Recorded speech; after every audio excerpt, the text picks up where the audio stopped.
Héctor, buenas tardes. Julio, buenas tardes, ¿cómo están? Un saludo a todos. Gracias, Héctor, muchas gracias. Gracias por, eh, gracias por platicar con nosotros.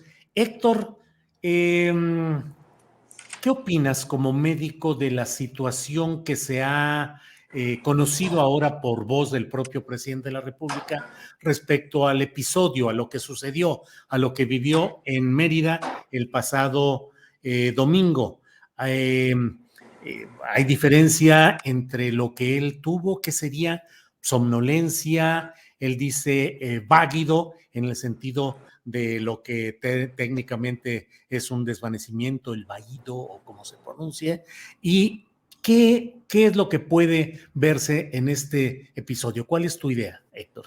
Mira, Julio, aproximadamente el 7% de los pacientes, 7 de cada 100 pacientes que llegan a urgencias mayores de 55 años llegan quejándose de que perdieron el conocimiento. Esto se llama síncope. El síncope es algo que podemos medir, que podemos observar objetivamente.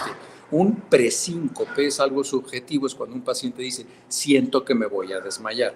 Eso es subjetivo, porque alguien me decía, es que no es lo mismo un presíncope que un síncope. No, un presíncope es algo subjetivo que el paciente refiere. Un síncope es como el presidente. Y él tiene algunos factores. El primero es la edad, el segundo, él tiene hipertensión. Y el tercero, él tenía COVID, aunque aún no lo supiera, él tenía COVID. Y el COVID causa unos cambios vasculares, causa fatiga muy importante. Todos los que hemos tenido COVID, tú has tenido COVID, yo he tenido COVID.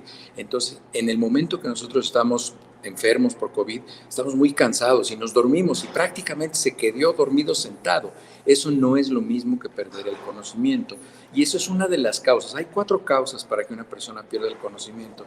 Y la que a él le sucedió combinó deshidratación, porque estaba en un lugar donde sudas mucho y seguramente yo no he visto al presidente que tenga el hábito de estar bebiendo agua. Hay gente de su edad que no tiene el hábito de beber agua frecuentemente, no sé si estuviera deshidratado, pero además tenía los efectos vasculares de tener COVID y eso hace que se duerma. Eso no tiene nada que ver con una causa tan grave como lo que mencionaban, que una enfermedad vascular cerebral o como una arritmia o como un trastorno cardíaco. No tiene nada que ver, aunque forma parte del diagnóstico diferencial de síncope, nosotros que vemos pacientes aquí cardiovasculares, tenemos que descartar que ese paciente tenga algún problema así, pero lo que a él le pasó es que estaba deshidratado, tenía COVID, se quedó dormido, así como nos quedamos dormidos a veces incluso en la escuela cuando estamos muy cansados, después de jugar en el patio. Eso es lo que le pasó, que no es lo mismo que tener trastornos del ritmo cardíaco o un problema de perfusión de sangre llegando al cerebro. Supuesto infarto se publicó en la primera nota del diario del Yucatán que habló de este tema. ¿Cómo hablar de un supuesto infarto? Mira, yo me dedico, parte de mi trabajo, además de trabajar en esa área de urgencias, viendo pacientes de urgencias, es hacer evaluaciones cardiovasculares y no es tan fácil hacerte un diagnóstico de infarto así, nada más porque lo vieron que iba caminando o porque lo acostaron. Eso se me parece una irresponsabilidad y un exceso, y la única disculpa que tiene esa gente pues es que pues quieren que tenga un infarto, ¿no? Sería la única explicación, pero no es tan fácil hacer diagnóstico de infarto y menos en un paciente que ya tuvo infartos porque su corazón tiene cicatrices, entonces su electrocardiograma debe ser anormal, entonces no es tan sencillo hacer un diagnóstico de infarto y mucho menos viendo al paciente cómo camina, o yo veía que decían que si una mano se iba en un sentido o en otro, eso simplemente son especulaciones. Y yo creo honestamente que el trabajo de un periodista no es hacer especulaciones, y yo les he ofrecido a través de mis cuentas de Twitter, de Facebook, en YouTube, les he ofrecido a los medios de comunicación que si quieren me pregunten, yo les ayudo. Yo nunca he cobrado ni nada de eso por entrevistas, no, yo lo hago de todo corazón porque la finalidad de esto que tú haces y que yo hago es educar a las personas. Héctor, y luego de un episodio como este, sé que es, y tú mismo lo estás diciendo, pues es difícil pretender avisorar algo sin tener todo el cuadro clínico, los estudios, pero es natural, es explicable que el presidente de la República haya aparecido tan rápido, con toda lucidez, con argumentación fluida, hasta más fluida que en las mañaneras, y con una Sí, serie de signos políticos intencionales, el lugar donde hizo ahí relacionado con Francisco I. Madero, con el presidente, la referencia al Charrascas, la referencia a los muertos que vos matáis. Entonces, muy suelto y muy... puede tenerse esa soltura luego de algo que fuese un supuesto infarto o un problema cardíaco mayor.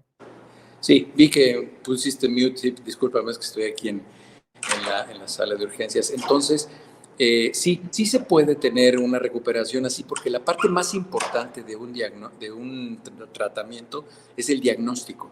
Entonces, seguramente lo que tuvo el presidente fue una deshidratación, y esa deshidratación se resuelve con una solución intravenosa, o sea, le tienen que poner solución fisiológica, en fin, se le quita que puede estar asociada a COVID, más infusiones de esas, porque hasta hablaba de corridito.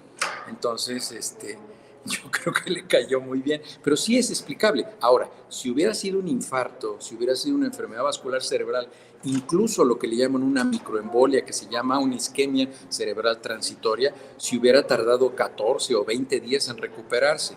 No es tan rápido. Lo que tuvo el presidente fue una deshidratación, un proceso de debilidad, y por eso es que se sintió mal, y por eso está tan bien recuperado. Y la indicación ahorita de aislamiento del Centro para el Control de Enfermedades y Prevención es de 5 a 7 días. Si él empezó con síntomas el sábado, el día de hoy se cumplen 5 días, mañana se cumplen 5 días ayer, 7 días mañana. Él tranquilamente pudiera aparecer en la conferencia mañanera, mañana en la mañana, y no sería una irresponsabilidad, porque ya estoy viendo que si aparece mañana van a decir que qué irresponsable, que va a infectar. Seguramente al presidente, como es un paciente que califica para tratamiento antiviral, le dieron Paxlovid, que es el medicamento antiviral específico combinado para COVID, seguramente se lo dieron, y eso va a hacer que se recupere mucho más pronto.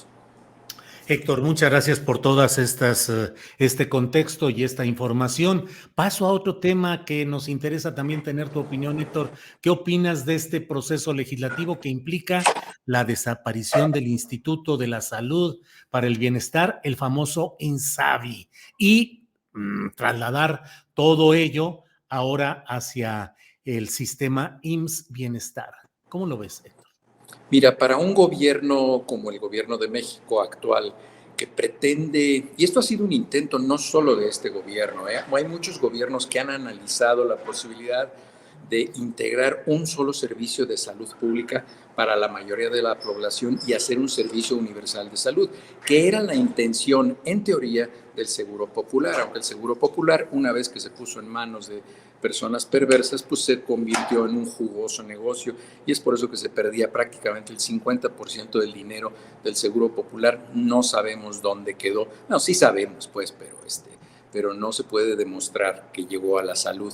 Entonces, este es un intento en el cual quisieron hacer la transición al INSABI, pero mira, desde el punto de vista de estructura de salud pública, el querer que todas las personas aseguradas en este sistema tripartita que se llama Seguro Social se pasaran al sistema del INSABI, no tiene el sistema esa flexibilidad. Además, el sistema del Seguro Social está muy bien organizado en papel, está muy bien organizado, y es más fácil que todo este esfuerzo se integre en el Seguro Social, que es un sistema muy grande, y prácticamente ya solamente tendrías el Seguro Social como el principal, después tendrías al ISSSTE, que lo tendrían que entregar al Seguro Social, y lo único que quedaría separado de esto, pues serían los servicios de salud de las Fuerzas Armadas, que siempre han estado separados, tiene sus hospitales la SEDENA y la Secretaría de Marina, pero este no es más que un paso más con el objetivo final de tener un sistema de salud único, en el cual lo bueno sería es que se podrían organizar mejor los presupuestos, y desde el punto de vista de los pacientes se podría tener un expediente único para los pacientes, porque ahorita si tú vas a un médico privado y llegas a ir a un hospital público, no hay comunicación entre esos dos sistemas, y el médico privado o el médico de la institución pública tiene que empezar de cero, desde saber quién eres, no tiene un expediente que consultar, no tiene estudios de laboratorio, de imagen previos, es decir, es un esfuerzo titánico de cada persona que tiene que ver ese paciente, y lo único que pasa es que no se tiene el tiempo y se atiende mal a los pacientes. Entonces, es simplemente un paso más en el objetivo final, que es tener un sistema universal de salud. Eso es lo que han hecho todos los países que han logrado tener un sistema universal de salud, y es una tendencia mundial después de COVID. Después de COVID nos dimos cuenta que incluso sistemas de salud que estaban calificados como el de España, como el segundo o tercer mejor sistema del mundo, es uno de los países que tuvo la mortalidad más alta relacionada a COVID. Entonces, hay que rectificar el rumbo de los sistemas de salud, no solo en México, sino en todo el mundo. De la cuestión legislativa y cómo lo hicieron, ahí sí no sé, porque yo de política, pues sí, la verdad es que no sé y prefiero no saber. Héctor, mucha gente dice se tardan mucho las consultas en el Seguro Social, no hay medicinas, no hay atención, no hay los médicos suficientes, está mal el Seguro Social y ahora le van a cargar toda la nómina, la carga de enfermos, de pacientes de lo que era el INSABI. Dicen, va a colapsar, va a tronar esto. ¿Qué responder a esa idea, Héctor? Que es cierto, y mira, en salud pública, en todos los países, en todo el mundo, incluso aquí en Estados Unidos, siempre la demanda de salud siempre superará la oferta, siempre. Aunque haya involucradas estructuras privadas, siempre será superior la demanda que la oferta, porque no se puede alcanzar, porque están muy retrasados los servicios de salud. México no es la excepción, y es cierto, el servicio de salud en las instituciones como en el Seguro Social es insuficiente, pero el problema también es que durante mucho tiempo ha habido vicios, se ha tenido que luchar contra el sindicato. A mí me tocó saber se robaban los medicamentos, en fin. Sí se tienen que mejorar muchos procesos internos de la institución, pero sí, sin duda va a ser insuficiente, pero necesitamos tener una institución que de verdad sirva para que sea el mediador entre los pacientes y las instituciones de salud. Tenemos a la CONAMED, que la CONAMED muchas veces ha sido más bien, pues como muchas instituciones en México, una figura que está ahí para que le sirva de excusa a las personas y decir, ahí está la CONAMED, pero los resultados no son realmente. Díganme, ¿cuál es el impacto en la mejoría en los servicios de salud públicos o privados desde que se fundó la CONAMED? Hay menos casos de negligencia, hay menos casos de irresponsabilidad, se ha disminuido la muerte relacionada con el error médico. El error médico es la tercera causa de muerte a nivel mundial. Entonces, no es tan poca cosa y es algo que se tiene que atender y se tiene que atender muy de cerca. Bien, Héctor, pues estaremos atentos a lo que vaya sucediendo en todo este tema. Te agradezco todo esto a reserva de lo que desees agregar para ilustrar nuestro conocimiento de lo que es este traspaso del INSABI al IMSS Bienestar, al IMSS en general. Pues mira, yo creo que más que tratar de dinamitar un esfuerzo de un gobierno, la parte que nos corresponde a los ciudadanos es ser críticos, ser muy analíticos y exigir que se tengan estructuras en las cuales se pueda uno quejar y que sea público, y que pues nosotros sabemos que muchas veces los políticos no hacen las cosas, o los funcionarios públicos no hacen las cosas porque están convencidos, sino porque se hace público y les da vergüenza, y pues como están pensando a dónde se van a brincar, pues no quieren ser tan impopulares. Entonces, que nos quejemos, y para eso sirven, por ejemplo, las redes sociales. ¿Cuántos casos hemos visto que se mejoran porque se hacen públicos a través de las redes sociales? Incluso el caso de nuestro amigo Daniel, que colabora contigo. Daniel es una persona muy querida, su mamá Maura, y pues bueno, me ha preguntado y le he dicho, bueno, pues quéjate y pon un tuit, o me ha escrito, me ha dicho, doctor, póngame un tuit para que me hagan caso. Porque pues así es, y esa es la obligación de los ciudadanos, es exigir y demandar y nunca estar conformes con los gobiernos. Ese es el rol de los ciudadanos. Héctor, nos pregunta BRAM, dice, wow, la tercera causa de muerte, ¿de dónde el dato, doctor Frisby? Tercera causa de muerte, el Lo error pongo de en mi los tweet médicos. al rato. Uh-huh.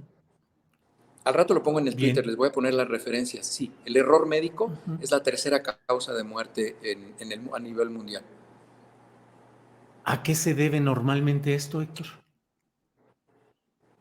A que no se hacen diagnósticos correctos, a que se prescriben o no se prescriben medicamentos que no se deberían tener, a que las cirugías no se hacen de la mejor manera, pero sí, eso es cierto, y no se dice mucho, pero sí, los errores, y cuando digo error médico no es que se equivoque el médico, sino es un error del sistema médico. Y eso sucede en países, incluso en países de Europa, aquí en Estados Unidos, el error médico es de la tercera causa de muerte. Pues gracias, Héctor, gracias por tu atención, gracias que estás en plena faena y agradecemos mucho tu amabilidad. Hasta pronto. Les mando un abrazo y el domingo voy a hablar un poco más en mi canal. Los domingos tengo un programa en mi canal de YouTube de 7 a 8 de la noche y ahí vamos a hablar tanto del sistema de salud y vamos a hablar de las causas de síncope y vamos a hablar de por qué es importante que la gente esté educada a este respecto, porque nos puede pasar a todos. Todos nos hemos quedado dormidos, todos nos hemos desmayado alguna vez y es importante saber qué hacer. Bien, Héctor, gracias y estaremos atentos. Hasta Saludos. pronto.